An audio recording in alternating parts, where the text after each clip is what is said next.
Anyway, I think we should probably get on to our last, probably one of the most important pieces of news that we could discuss. Yes, we got a listener question about it.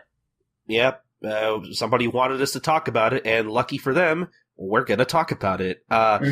Shueshia is creating a new department called the Dragon Ball Room, which will be opening up in June and will focus specifically on Akira Toriyama's Dragon Ball property, Akio Ioku, who is essentially the editor-in-chief of of Shueisha's V-Jump magazine. It's a video game magazine primarily, and it's also where the Dragon Ball Super manga by Toyotaro runs currently.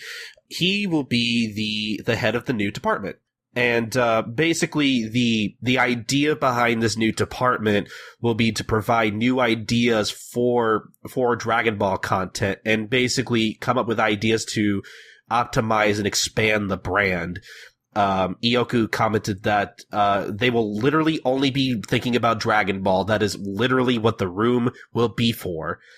And Toriyama himself even made a comment about how great it is that he doesn't have to do anything, which is great. It's amazing. I love Toriyama. So Toriyama. I'm happy for him too. Which is so weird to me also because it seemed like for the past couple of years now, since like Battle of Gods and since he like actually sat down to check out Dragon Ball Evolution, that it seemed like he actually kind of cared about Dragon Ball for a while. And now that Shueisha's basically giving Dragon Ball its own department, he's just kind of like, oh, well, okay, sure, why not? Well, Battle of Gods wasn't something that he started the initiative for. I think that was something that Toei and Shueisha wanted to do, and they just went to Toriyama for the idea of how to do that. And it was like, yeah, sure, why not? We can make a better movie than that American movie, I think, anyway. And then Resurrection of F, definitely, that was something that he specifically said was his idea and he wanted to do. So that, Resurrection F, was something that, like, he definitely took the initiative on. But Battle of Gods and Super, I think those were just things that Shueisha and Toei wanted to do, and then they just got Toriyama's input for that for legitimacy. Yeah, but I mean, I know Dragon Ball Evolution was the thing that kind of made him realize, okay, maybe I do actually kind of care about how my characters are portrayed. Yeah. And all that, but, so, I'm honestly kind of surprised this hasn't been done already. Yeah. It's actually kind of long overdue when you think about it. Like, Dragon Ball as a franchise is 30 years old at this point, I think? If not over 30. Oh, yeah, that's right. I don't know how I feel about this, and let me be clear, I love Dragon Ball. I've been into Dragon Ball arguably since I was not even 10 years old.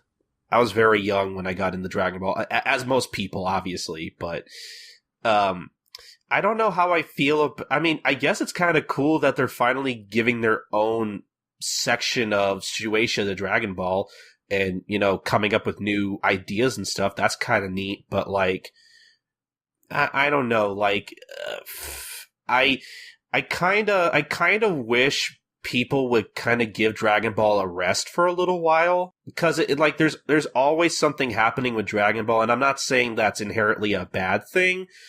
But, like, I kind of find it weird that I've never had the opportunity to, like, I mean, sure, I don't know. It's weird because, like, I don't usually feel nostalgic for Dragon Ball at all because it's like, it's always been there. It's always been a part of my life in some capacity, whether it be through, like, Funimation's constant releases or, you know, the new movies that have been coming out along with Super. I feel kind of weird not having the opportunity to, like, miss Dragon Ball.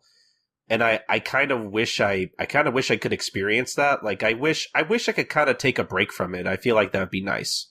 But at the same time, like, I don't mind the new content coming out for Dragon Ball. Like, you know, I can't say that I'm like, I mean, I don't know. Like, I guess, like, if we're talking about, like, Super in general, or specifically, you know, I like some parts of Super, and then there are some parts I don't like. I guess certain aspects, if you want to be more specific. I mean, I don't know. Like, basically, too long didn't read. I'm kind of torn. I don't really know how I feel about this. I'm kind of mixed. I don't know. How do you feel, Sid? Well, Dragon Ball, as I've mentioned before, is something extremely dear to me.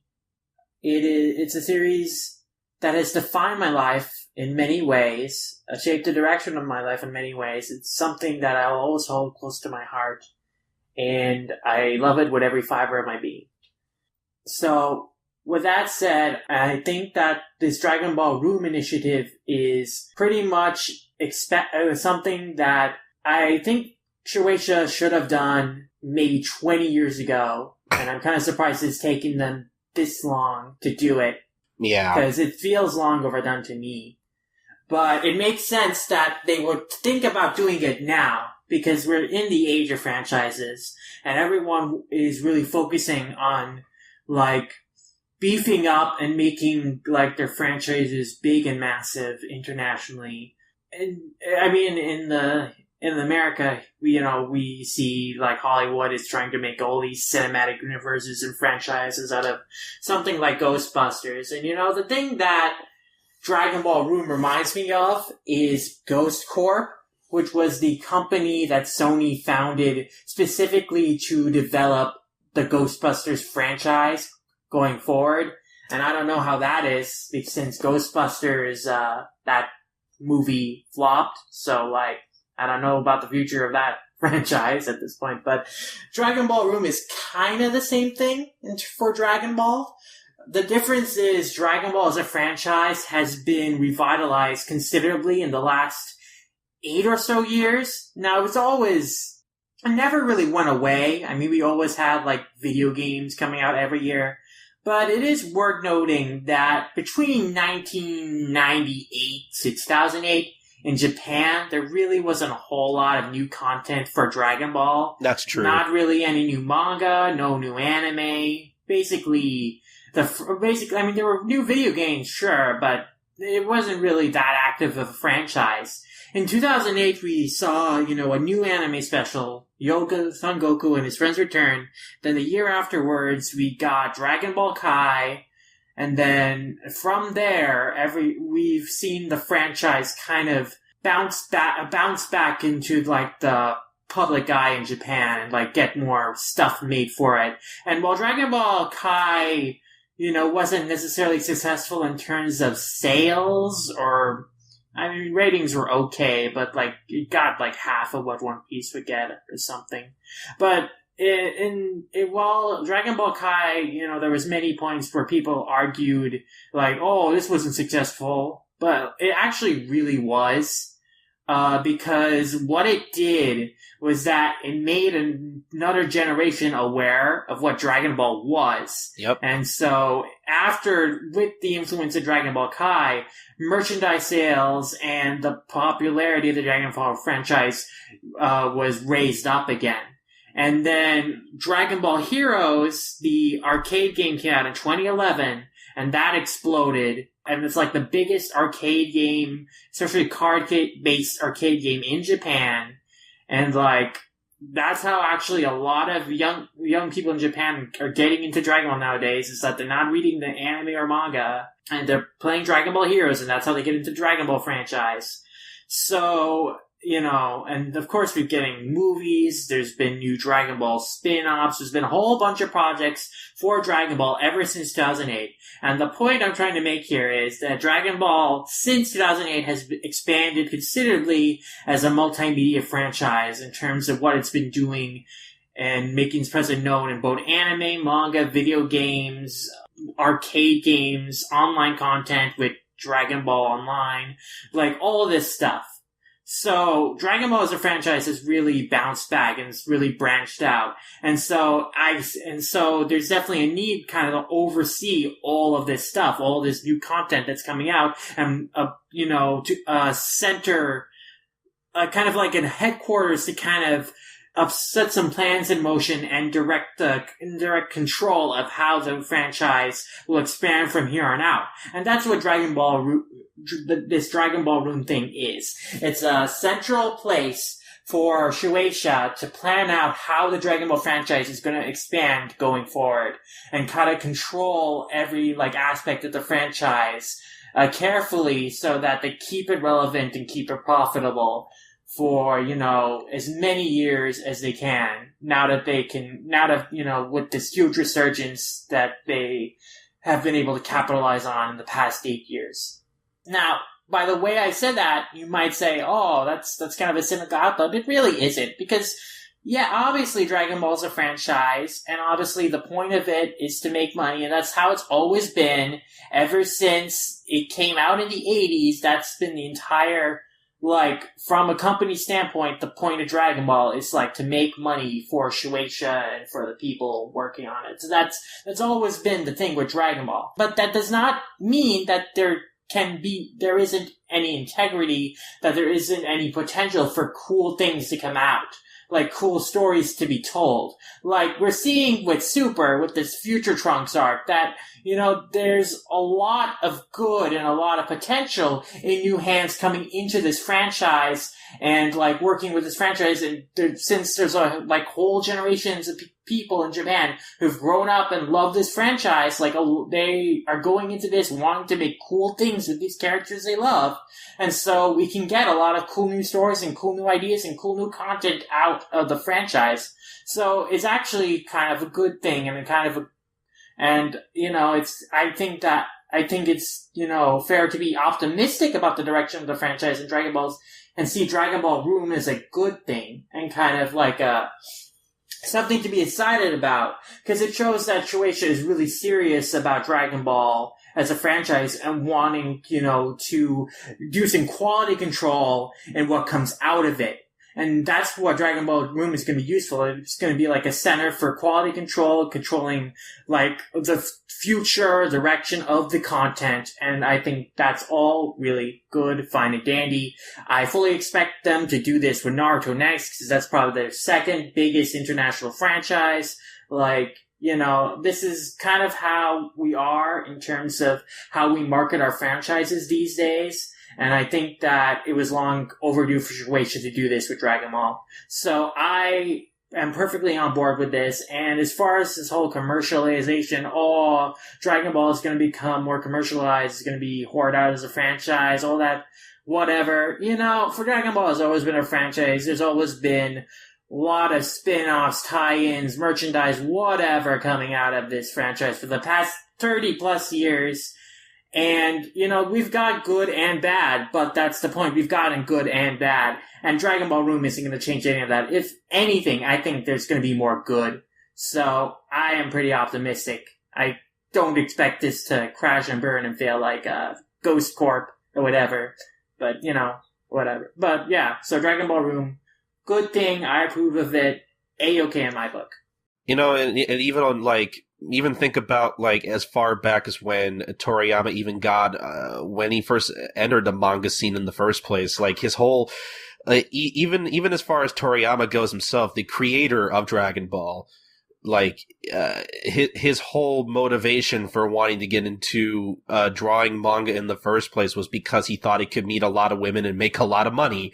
That's true. And it's often been described that Dragon Ball is action manga drawn by a gag manga artist, and that's really what it is. Yeah. Dragon Ball, the way it became, was not something that Toriyama himself would have organically written.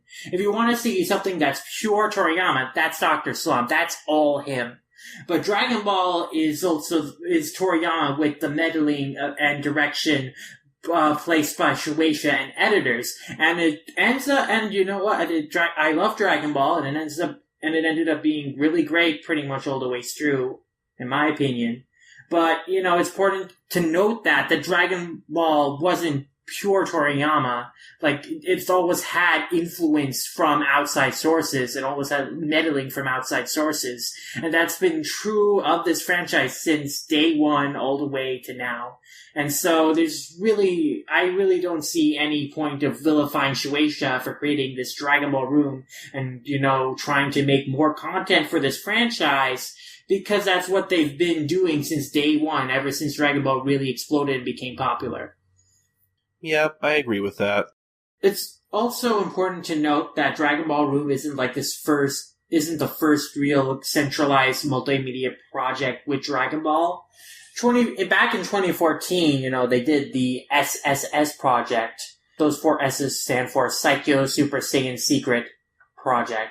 Wow. And that was this whole thing based around episode of Bardock, and it's manga and anime, the video game inclusions they did with Bardock, and the re-release of the original TV special. So this is Dragon Ball Room is like kind of, so that was, you can look at that SSS project thing as kind of like a prototype, kind of like testing out the waters for Shueshia to do a more centralized Dragon Ball project, for the entire multimedia franchise and just for the future of it.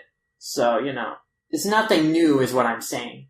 No, that's a good point to bring up. I'm really glad you talked about like how I'm really glad you brought up the franchise's history in its home nation of Japan, because I didn't even think about it like that. I completely forgot that, for a long time there really wasn't anything new for Dragon Ball coming out, whereas here, like I was saying before, like here in the States, Dragon Ball has always been around via Funimation's, constant multiple releases after release. Well, not even that, but also that, it took a long time for all the Dragon Ball content to be released out here in the States. That's true, too. Funimation was still releasing the DBZ movies all the way into, 2006, 2007. And, so the series always had, a presence.